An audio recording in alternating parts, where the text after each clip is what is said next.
December 24, 1968. Apollo 8 is orbiting the moon, human beings circling another world for the very first time. And as the spacecraft emerges from behind the moon's far side, astronaut Bill Anders raises a Hasselblad camera to photograph the dead cratered surface below. Then something appears in the window that no human eye had ever seen directly before. Earth. Rising over the lunar horizon. A small, bright sphere suspended in an ocean of black. Anders takes the photo that becomes one of the most recognizable images in history, known as Earthrise. Most people call it inspiring. Some call it hopeful. But the longer I look at it, the more one word takes over. Terrifying.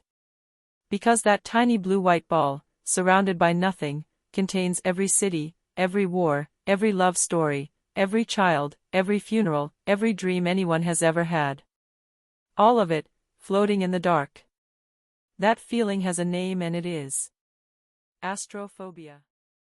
Astrophobia is the fear of space and celestial objects. And I want to be clear, I'm not diagnosing anyone, including myself. But I can say this confidently, space imagery triggers a very real fear response in me. Deep space. Gas giants. Black holes.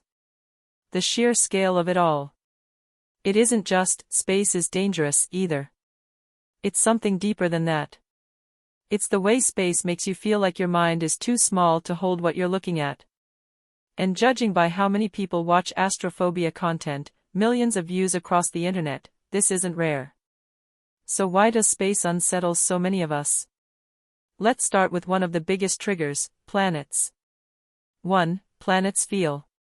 There's something uncanny about seeing another world up close. Mars is the best example. Photos from the surface show a rocky landscape under a sky, almost like a dry desert on Earth. It's familiar enough to trick your brain for a second. But you always feel it. This isn't home. Even when a planet is beautiful, it can be disturbing, because it's a place that looks like it should be livable, but absolutely isn't. And for me, the creepiest perspective isn't standing on a planet. It's seeing a planet from space, a massive sphere hanging in darkness with no reference points. Your brain knows it's enormous, but the black background makes it hard to measure emotionally. It feels like the object is too big to be real. Almost like it's watching you back. 2 planets trigger that feeling more than anything, Jupiter and Saturn. Not just because they're huge, because they're not solid worlds in the way we instinctively imagine a planet should be. These are gas giants. If you fell into one, you wouldn't land on a surface. You'd sink into thicker and thicker layers of atmosphere, where the pressure and temperature rise until survival becomes impossible long before you reach anything like a core. As a kid, I used to have nightmares about that, falling into a planet and realizing there's nowhere to stand. No ground. No air. Just descent. And even the distant ice giants, Uranus and Neptune, have their own kind of horror. Neptune, especially, feels alien because it sits so far from the sun, in a region of the solar system that's basically eternal night compared to what we're used to. Which brings up another huge trigger that we will see as 2. Space is mostly nothing. And that's the problem. In school, we see solar system diagrams that make the planets look neatly spaced, like stepping stones. In reality, the solar system is mostly emptiness. The distances between worlds are so vast that your brain stops treating them like places you could visit and starts treating them like isolation itself. And emptiness is one of the most underrated sources of fear. Not fear of something attacking you, fear of being somewhere so large and so silent that rescue stops meaning anything. 3. Too big, astromegalophobia. There's another fear that often overlaps with astrophobia called astromegalophobia. Astromegalophobia is simply the fear of extremely large objects in space. And nothing demonstrates it better than Jupiter's Great Red Spot. It's a storm that has been observed for at least nearly 2 centuries, and historically it was so large that multiple Earths could fit inside it. Even today, it's still enormous, an atmospheric machine larger than anything on our planet. A storm bigger than worlds. That's the moment the fear really hits, when size stops being impressive and starts being offensive to your sense of scale, like something that shouldn't be allowed to exist. But as unsettling as giant planets are, there's something that scares me even more. Not bigness, but smallness. 4. The scariest realization: we are a dot. In 2013, the Cassini spacecraft took a photo of Earth from the outer solar system, near Saturn. In the image, Earth is a tiny speck, caught inside a pale sunbeam. That speck is every person you've ever met. Every memory you've ever had. Every moment in human history. And astronauts describe this shift in perspective all the time, what's often called the overview effect. Apollo astronaut Edgar Mitchell put it perfectly. From out there on the moon, international politics looks so petty. Images like that don't just make us feel small. They make us feel fragile. Because space isn't just big. It's hostile. We live on a thin layer of atmosphere clinging to a rock, in a universe where cosmic events, asteroid impacts, solar storms, rare bursts of radiation, don't need intention to ruin everything. They only need physics. That helplessness is part of what fuels the fear. And once you leave our solar system, things get even stranger. 5. Exoplanets, real worlds that sound impossible. Exoplanets explains planets orbiting other stars. These are where the universe starts to feel like it's intentionally trying to unsettle you. Take Gliese 436b, often described as a hot Neptune. It's close to its star, and yet researchers think it may contain high-pressure forms of water ice that can remain solid under extreme conditions most of us can't even visualize.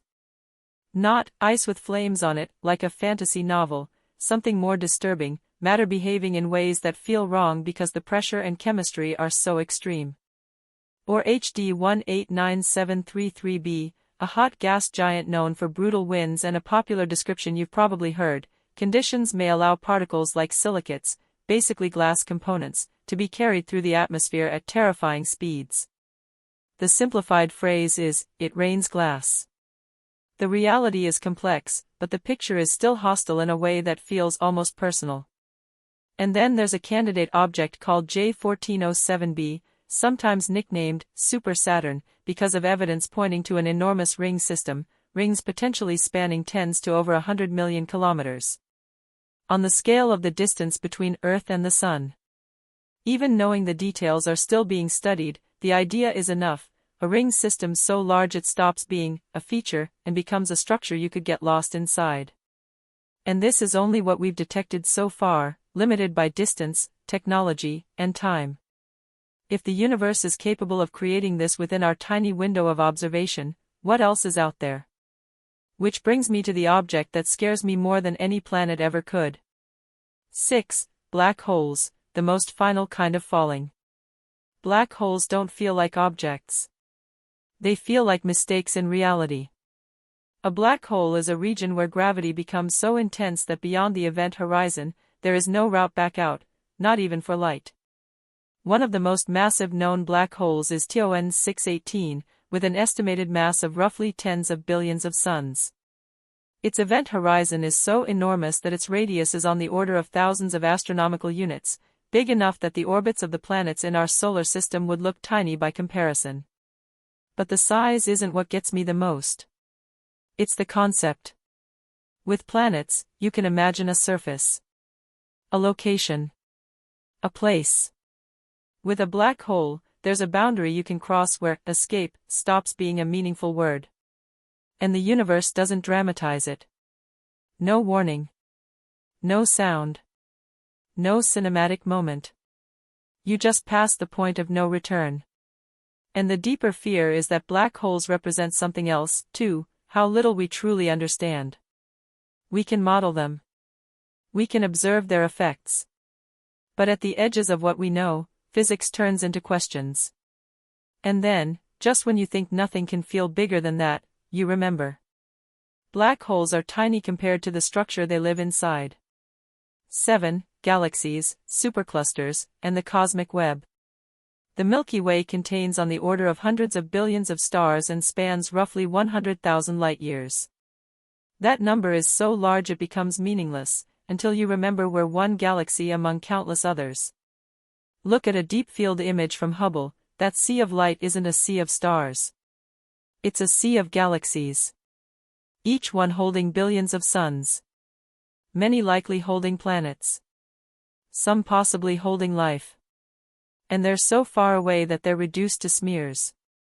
Our galaxy is part of the local group, which is part of larger structures, including the Laniakea supercluster, a vast region spanning hundreds of millions of light-years. Then zoom out again. And again. The observable universe is about 93 billion light-years across, in today's expanded terms.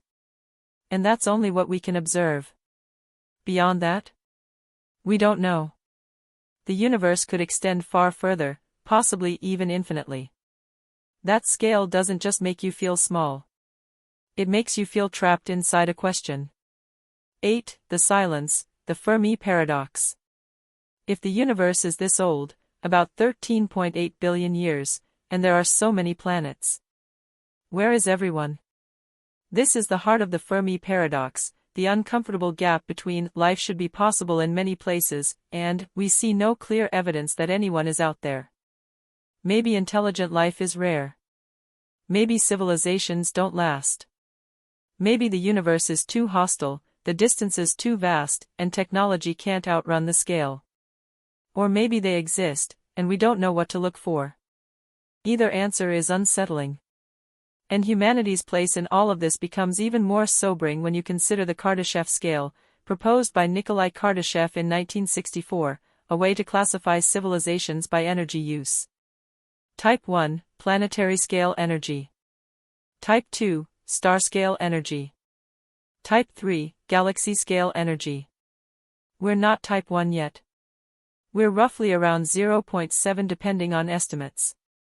If type 3 civilizations were common nearby, we might expect to notice them. But the universe stays quiet. So we send messages anyway. 9. Voyager, a bottle thrown into an ocean. Voyager 1 carries the golden record, images, sounds, music, and greetings, humanity compressed into a message. Voyager 1 is already in interstellar space, beyond the heliosphere. But it still won't reach the far outer boundaries of the solar system's distant gravitational realm, often associated with the Oort cloud, for tens of thousands of years. So the record is drifting outward, carrying proof we existed, with no guarantee anyone will ever find it. That's haunting. Because it raises a final question. What if this message is addressed to no one? What if, billions of years from now, the record still exists, perfectly preserved, and there's nothing left to read it? Astrophobia isn't just fear of space. It's fear of the unknown. Fear of scale. Fear of isolation. Fear of the possibility that the universe is not built with us in mind. But there's a strange twist, the same thing that makes space terrifying is what makes it irresistible. Because even when the universe scares us, we still look. And I want to end with Carl Sagan's line, simple, and maybe the best possible response to that fear. Somewhere, something incredible is waiting to be known. The universe is vast. The dark is real. The questions don't end. And maybe that's the point.